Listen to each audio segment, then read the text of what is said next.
నమస్తే, this is Sourya. Welcome to our channel. ఈ రోజు మనతో పాటు సీనియర్ జర్నలిస్ట్ దాము బాలాజీ గారు ఉన్నారు. వారితో మాట్లాడదాం. నమస్తే సార్. నమస్తే.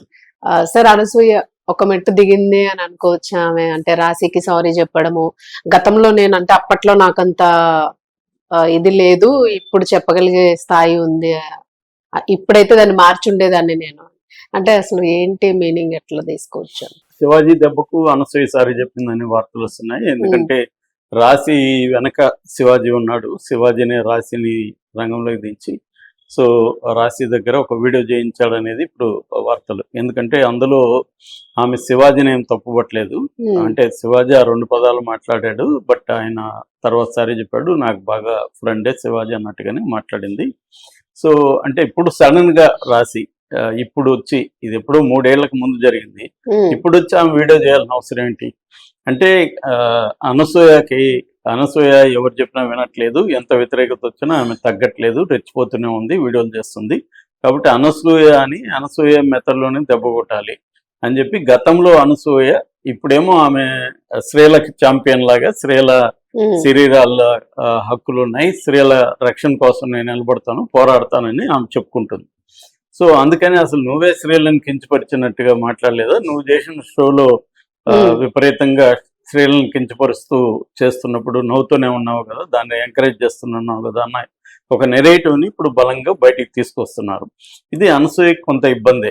ఎందుకంటే గతంలో జబర్దస్త్ షోలో ఆమె ఉన్నప్పుడు విపరీతంగా స్త్రీల మీద బూజోకులు వేయడం, స్త్రీలను కించపరుస్తున్నట్టు మాట్లాడడం, చాలా విమర్శలు అప్పుడు వచ్చాయి కూడా. అప్పుడంతా ఈమె కూడా part and parcel of the ఇది. అప్పుడేమో కెరీర్ కోసం కావచ్చు, జాబ్ కావచ్చు, లేకపోతే డబ్బుల కోసం కావచ్చు, దానిని భరించి ఇప్పుడేమో నేను స్త్రీల తరపున పోరాడుతున్నాను, స్త్రీల హక్కుల కోసం నేను పోరాడుతున్నాను అని చెప్పుకుంటుంది. నిజానికి ఆమెను డిఫెండ్ చేసుకుంటే అది వేరే పద్ధతి. కానీ స్త్రీలందరి తరపున నేను పోరాడుతున్నాను, పోరాడిన స్త్రీలను కూడా తక్కువగా, అంటే తన పద్ధతిలో పోరాడని లేదా తనకు మద్దతుగా తను చెప్పింది అంగీకరించని స్త్రీలను కూడా ఆమె వ్యతిరేకంగా మాట్లాడడం, కించపరుస్తూ. దీంతో ఇప్పుడు రాను స్త్రీల నుంచే తీవ్ర వ్యతిరేకత ఆమెకి వచ్చింది.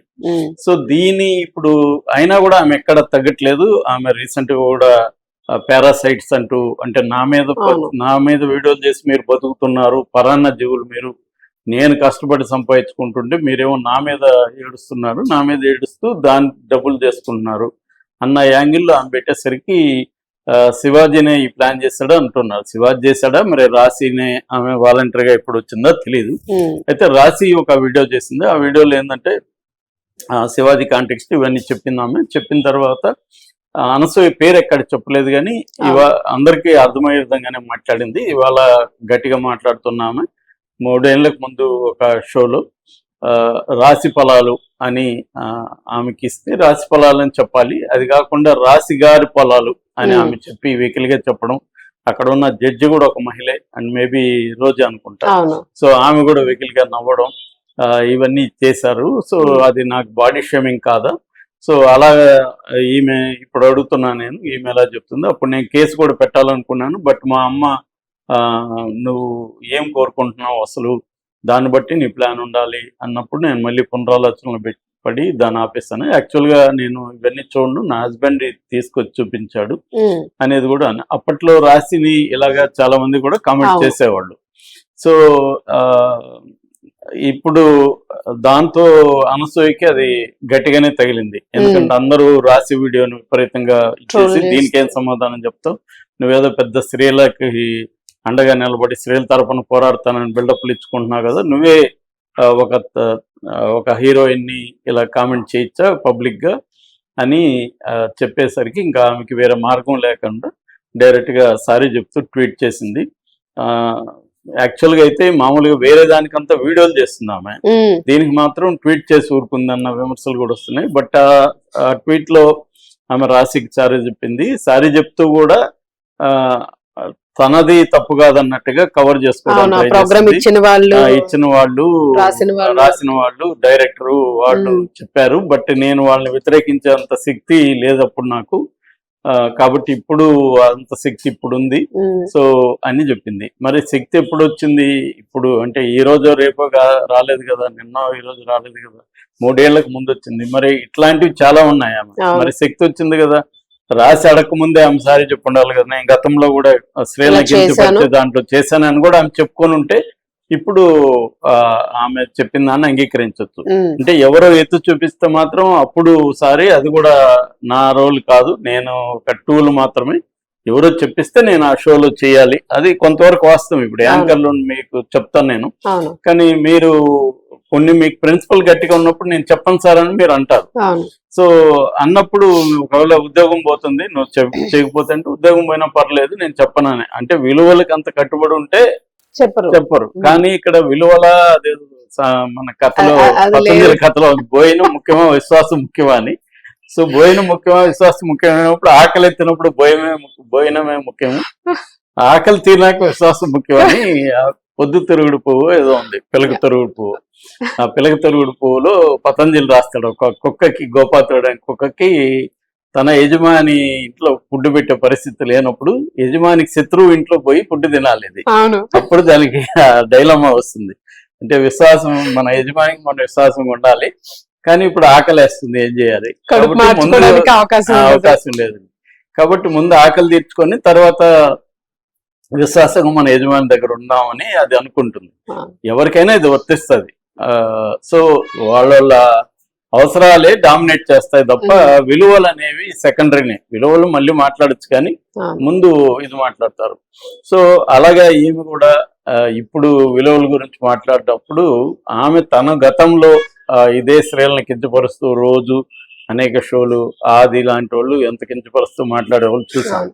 సో దాంట్లో బూతులు, మొత్తం బూతులు అంటే స్త్రీల చుట్టూనే ఉంటాయి ప్రధానంగా, బూతులు కానీ అన్ని అక్కడే ఉంటాయి. సో ఇప్పుడు ఆ వీడియోలంతా బయట లాగుతున్నారు, పైగా అవి వెరీ వెరీ పాపులర్. సో ఇప్పుడు అనసూయకి ఇబ్బంది వచ్చింది. ఎప్పుడైనా కూడా మనం ఏదో ఒక ప్రతి ఒక్కరికి లిమిటేషన్స్ ఉంటాయి. ప్రతి ఒక్కరు ఈ సమాజంలో అనేక లిమిటేషన్స్ తో అనేక వాళ్ళకున్న పరిధుల మధ్య పనిచేస్తారు. ఎవరు కూడా అబ్సల్యూట్ గా ఎవరు ఫాలో కాలేదు. దానికే మా పౌరకుల సంఘంలో ఒక ఆయన ఉండేవాడు, గురువు గారు, ఆయన నరేంద్రనాథ్ గురుపట, ఆయన థీరీ ఉండేది, ప్రధాన్ని వీలైనంత పాటిస్తారు మనుషులని. నమ్మకుండేవాళ్ళు కూడా 100% దేన్ని నమ్మలేరు, నమ్మి పాటించలేరు. భక్తి ఉండేవాళ్ళు కూడా వీలైనంత భక్తే పాటిస్తారు. సో అలాగా ఆమెకు కూడా అది ఉండాలి, ఆ స్పృహ ఉండాలి. ఆ బ్యాలెన్స్ లేకుండా నేనేదో పెద్ద వీరురాల్ని, నేను ఇప్పుడు ఏమి పోరాడిందామే, ఏ స్త్రీలకు పోరాడింది, ఇన్ని రేపులు జరుగుతున్నాయి, ఇన్ని అత్యాచారాలు, ఇంత వైలెన్స్ అప్పుడు ఎప్పుడైనా పోరాడిందా? ఇప్పుడు వచ్చి బట్టల గురించి అతను శివాజీ అన్నాడు, అయిపోయింది, దాన్ని ఆమె ఆపేయచ్చు. దాన్ని వచ్చి విపరీతంగా ఆమె స్త్రీల తరపున ఆమె గురించి మాట్లాడే, స్త్రీలందరిని గురించి కాదు కదా అతను మాట్లాడింది, కూడా హీరోయిన్లు ఒక కాంటెక్స్ట్ లో మాట్లాడాడు. ఎందుకంటే నిధి అగర్వాల్, దాన్ని కూడా వ్యతిరేకించచ్చు. ఆయన పదాలు అయితే వెనక్కి తీసుకున్నాడు. ఆయన ఒక అభిప్రాయం చెప్పాడు, స్త్రీలు బట్టలు వేసుకుంటే ఇలా జరగవు అనేది ఆయన అభిప్రాయం. అది తప్పు కావచ్చు, నేను కూడా దాన్ని వ్యతిరేకిస్తున్నా. నేను నా పాయింట్ ఆఫ్ వ్యూ ఏందే నేను చెప్తాను అంతవరకే గాని అంతకు మించి దాన్ని చేయకూడదు కదా. సో ఈమె దాన్ని ఇది చేయడం, రెచ్చగొట్టి కావాలని మళ్ళీ వీడియోలు, పాత బికినీ వీడియోలు పెట్టడం, ఇవన్నీ కావాలని, అంటే పబ్లిసిటీ కోరుకుంటుంది అనేది క్లియర్ గా అర్థమైపోతుంది. అంటే ఈ ఇష్యూని ఉపయోగించుకొని మనం పాపులర్ అవుదాము, నెగిటివ్ అయినా పర్లేదు. అంటే ఈ మధ్య కాలంలో చాలా మంది నెగిటివ్ అయినా కూడా ఫైనల్ వాళ్ళకి హెల్ప్ అవుతా ఉంది. బిగ్ బాస్, ఈ బిగ్ బాస్ లో కూడా చాలా మంది నెగిటివ్ అయిన వాళ్ళు వెళ్ళారు కదా. సో అందువల్ల ఈమె ముందు నుంచి కూడా ఆ స్ట్రాటజీ ఉంది అనసూయకి. అంటే తాను ఏదో ఒక రూపంగా పాపులర్ అవ్వాలి, అందుకని ఎవరన్నా అంటే వాళ్ళతో గొడవ పడడం, అంటే ఏదో ఒక సాగు కోసం చూస్తుంది. నిజానికి చాలా మంది హీరోయిన్లు కామెంట్ చేస్తుంటారు, వాళ్ళు ఎవరు కూడా పట్టించుకోరు. ఎందుకంటే వదిలేస్తేనే మనకి ఇది ఉంటది అనేది ఉంది. ముఖ్యంగా ఆ ఫీల్డ్ లో ఇవన్నీ కామన్. పబ్లిక్ ఫీల్డ్ లో ఉన్నప్పుడు స్త్రీలనైనా మగవాళ్ళనైనా కామెంట్ చేస్తుంటారు. హైకోర్టు కూడా సమంతను అదే అడిగింది, నువ్వు పబ్లిక్ లో ఉన్నప్పుడు నీకు అనుకూలమైన కామెంట్లే నువ్వు ఎక్స్పెక్ట్ చేస్తే ఎలాగా, నెగిటివ్ గా కూడా వస్తాయి, అవి తీసుకోలేనప్పుడు పబ్లిక్ లో ఉండకనేసి హైకోర్టు కూడా కామెంట్ చేసింది. కాబట్టి దీనికి ప్రతిదానికి ఒక ఫైన్ బ్యాలెన్సింగ్ అనేది ఉంటది. అది దాటి ఆమె వెళ్ళిపోవడం వల్ల ఇవాళ ప్రాబ్లం అయింది. అయితే ఇప్పుడు కూడా ఆమె దాంట్లో సారీ చెప్తే కూడా నేను గతంలో అలాగా ఉంది కానీ ఇప్పుడు నేను పోరాడుతున్నానని మళ్ళీ చెప్పుకున్నాను. ఆ పోరాటం అంతా కూడా ఎవరు కూడా నమ్మే పరిస్థితి లేదు. ఆమె దేనికోసం పోరాడుతుంది అన్నది ఎవరికి అర్థం కాదు. తన అభిప్రాయం చెప్పి ఊరుకోవచ్చు కానీ దాన్ని ఇంకేదో ప్రొలాంగ్ చేస్తే ఎవరు కౌంటర్ ఇస్తే చేస్తున్నాం. వాళ్ళని అసహ్యంగా మాట్లాడుతూ. Thank you sir.